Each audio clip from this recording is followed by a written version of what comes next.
At 5:15 in the morning on the 23rd of September 2009, a helicopter came in low over southern Stockholm. It was a Bell 206, a small civilian machine, the kind used for sightseeing and traffic reports.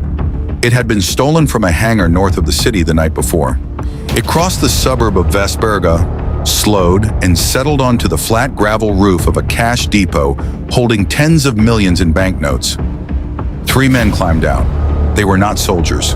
Dark jackets, balaclavas, work gloves. One of them carried a sledgehammer.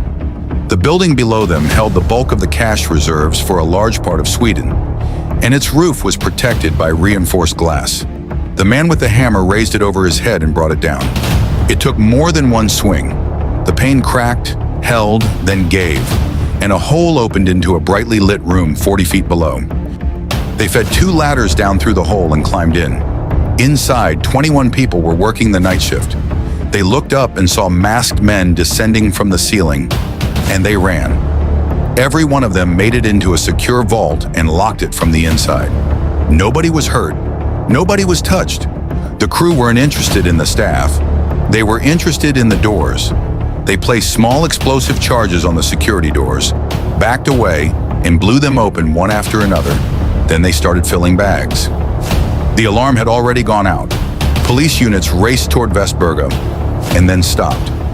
Someone had scattered caltrops across the approach roads, small spike devices that punctured tires.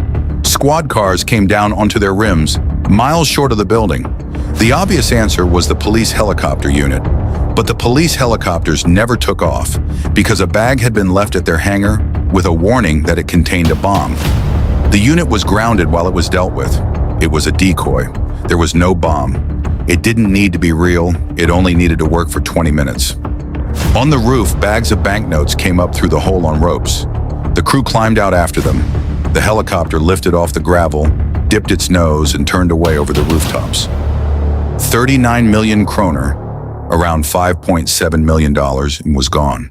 From landing to liftoff had taken roughly 20 minutes. The helicopter was found abandoned in a field north of the city. Arrests followed and convictions. 7 years for the pilot, 7 for one of the men who went in, 3 for a planner. But a large part of the money has never been recovered. And for 20 minutes on a September morning, the police of a capital city could not reach a building they knew was being robbed.